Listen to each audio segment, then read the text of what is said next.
Ionic, what's up? Welcome to a new quick win, and today we're getting into the native contacts of your device using Capacitor. So let's waste no time and dive directly into it, because it's actually kinda easy. We had something similar in the past with Cordova, and today we'll actually mix Cordova and Capacitor. So you can start with a blank new project, and within that project, first of all, install the Capacitor community plugin for contacts. That is actually the most important part of this tutorial. There are a lot of great community plugins by now, and this is one of them.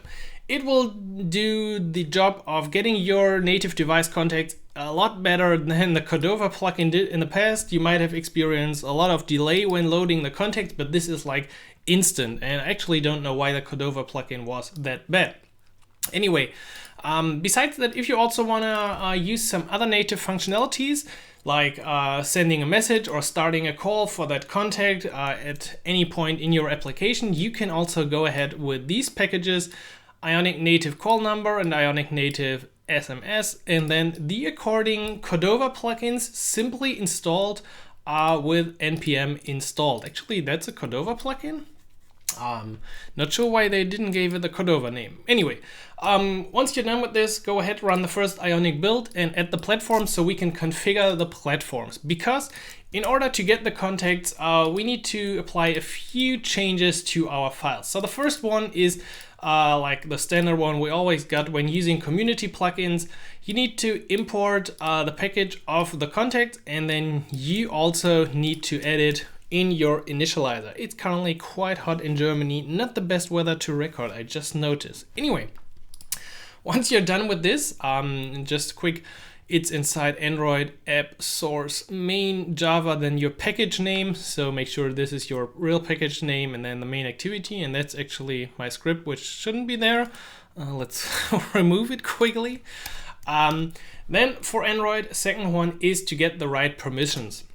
So by default, you see there are already a few permissions inside your manifest XML, which is right next to this in the main folder. And we can simply add two more permissions to read the contacts. Actually, I'm not sure why we need write contacts, because we're not really writing them yet. Maybe the maintainer of the plugin wants to add a functionality like this in the future. So go ahead with these permissions. Let's also quickly configure it for iOS. Usually for iOS, there's not really anything to do, but in this case, we also need another key in here. So you can do this right from your editor by going to iOS app and the info plist, or if you want to, you can also use Xcode for this and go into the info plist. You can actually open it as a source code, as you see here, or as a property list, doesn't really matter. The only thing that's important is to add the NS contact usage description. And with a description, that should be, well, that's actually already there. Quite nice. I guess this was my first try. Once you're done with this, you should also see it inside this list, property list. It actually comes up as a little bit better string. So you could now also change it in here. Doesn't really matter. All right, finally, we can get into the usage of the contacts plugin. Before we use the Capacitor plugin, let's quickly add the packages for our Cordova plugin that we want to use. So since getting the native device contacts will anyway just work on a device, it doesn't really matter that this functionality won't work inside your browser, so you can easily bring in Cordova plugins to the mix as well. As always with Ionic native or Cordova plugins, add them to your app module, add them to your providers, and then you're ready to use them. So now within our page, let's start with a function, and let's call this async load contacts. And within here, we can now use the contacts plugin, which we import from the Capacitor community contacts, the package we just installed. Actually, that's not true. That's just the interface. So if you go into this, you will see it's the interface, but it gives us nice typing. We see there are currently two functions within the contacts plugin. And I think you have to import it anyway. Okay, we have to import it for the web, but it won't work on the web, so we're fine. But what we truly need is import plugins from Capacitor Core and then destructure it to use the contacts plugin. And now we can finally use contacts. We see get contacts, get permissions. Let's first of all roll with get contacts, and then we get a result. We could actually also use async await. Doesn't really matter too much. Just do the way you prefer it. And let's for now simply log out the results. Yeah, maybe I should just do it like this. So if you want to test this, the easiest way, yeah, that's a perfect string. The easiest way is to bring up live reload. Ionic cap run iOS -- live reload -- external. Then you can easily deploy it to your device from Xcode, or what we want to do is deploy it to a simulator, because I don't want to show you all of my 5 contacts that I have on my phone, so we will just use the ones that Steve Jobs gave me with the iOS simulator. So while this loads in the background, which is actually pretty fast, we can already go ahead and deploy it to your device, deploy it to the simulator. Actually, a fun fact, I recently learned the difference between emulator and simulator. Have you ever asked yourself what's the difference? Well, it turns out the Android emulator really emulates both hardware and software, which means testing on an emulator is very close to reality.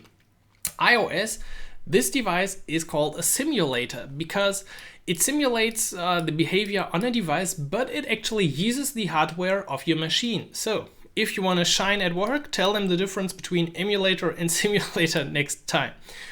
Okay, besides that, we should somewhere find the log if we call load contacts in the beginning. Maybe we can do something crazy and make this a bit smaller and show the device here today, so you can let me know if that's kind of something you enjoy to see. I saw this in other videos. They had like the device always on the side, so perhaps if you're interested in this, let me know. But we first of all need to take a look at the log. So what we get as a result are a few contacts. So that means we first of all need to get the contacts key. So let's assign to our own contacts results.contacts. So that's really the array of contacts. And once we got this, we can also go into the home page and create a little iteration, because we see each contact consists of emails, display name, contact ID, phone numbers. And you need to be a bit careful because emails and phone numbers both are arrays. So you could assume that you always want to use the first one. That's just a general idea. If you want to show everything, you need to get a bit more fancy.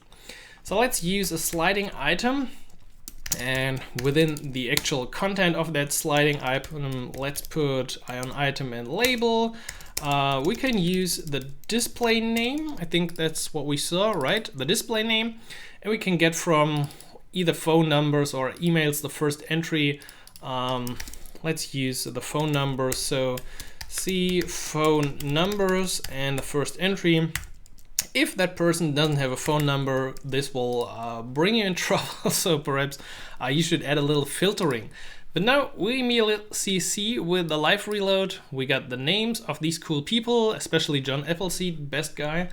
And let's add an SMS and call functionality using our plugins as well. So we see the Cordova, the capacitor plugin is actually already working, like it's instantly. But we can also add some ion item options to our sliding button. So we can wrap them with a side end and then add like call and send SMS as options. You could even add more options, but let's for now just go with this and send SMS. Actually, we can use some cool typing in here if we want to, because we imported the interface for the contact, so that's pretty cool. Now, if we want to use the call number and SMS plugin, you have to think again. We're now back in the Cordova world, so that's sometimes a bit tricky because you need to know which part of your application is Capacitor, which is Cordova, but I think you can manage this.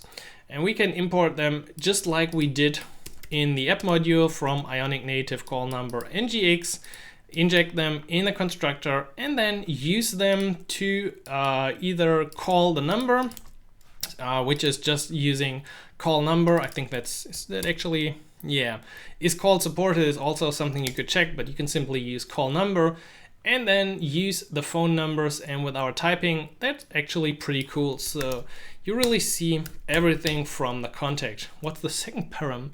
Bypass app chooser, set true to, okay, yeah, that never worked for me. So for send SMS, it's basically the same. Contact phone numbers, put in your message. Third one is options. Which options can we actually pass? Is there information? SMS options, replace line breaks. Okay, well, doesn't really matter. The only thing that matters is right now we're testing on iOS, and for Android we actually have to request permissions. So you see for iOS it's working quite nice already, and we actually also got the 2 buttons. Now call and SMS won't work on my simulator, so it's no emulator, and for call it will actually crash. No, it won't crash, but you can deploy it easily to your device now and it will work perfectly. But for Android, the quick fix is simply to check if is platform, something I recently discovered. I don't know why I always injected the platform. If you can simply import this is platform from Ionic Angular, I don't know. So if the platform is Android, you should call contacts, get permissions upfront, and you can see from the signature it returns a promise, so you should actually await this call before you move on. You could also like say let permission equals this and check if the right permission was granted afterwards. So if permission dot or if not granted, in that case you should actually return the function, because then you can't call get contacts, but you should display like some kind of error in that case. But this won't really change anything for iOS, since platform is only targeted for Android. And we still see within our list, we got the sliding icons. We could open this normally on a device. I would love to have a fake list of contacts on my device. Perhaps that's also something for the future. If you check out the community plugin, you will notice that these 2 are actually currently the only functions. Perhaps we will see something in the future for writing contacts. I think that would be really great. Also, for getting contacts, filtering might be a great idea. So if you're interested in contacts, I highly recommend to check out this repository. Perhaps it's already implemented in the future, or you could also contribute to this repository, because the basic functionality is already included, and I think it won't be too hard to write your own iOS and Android functionalities to like apply a little filter, or maybe something new with create plugins. So in that case, go here and support the creators and contributors of this repository.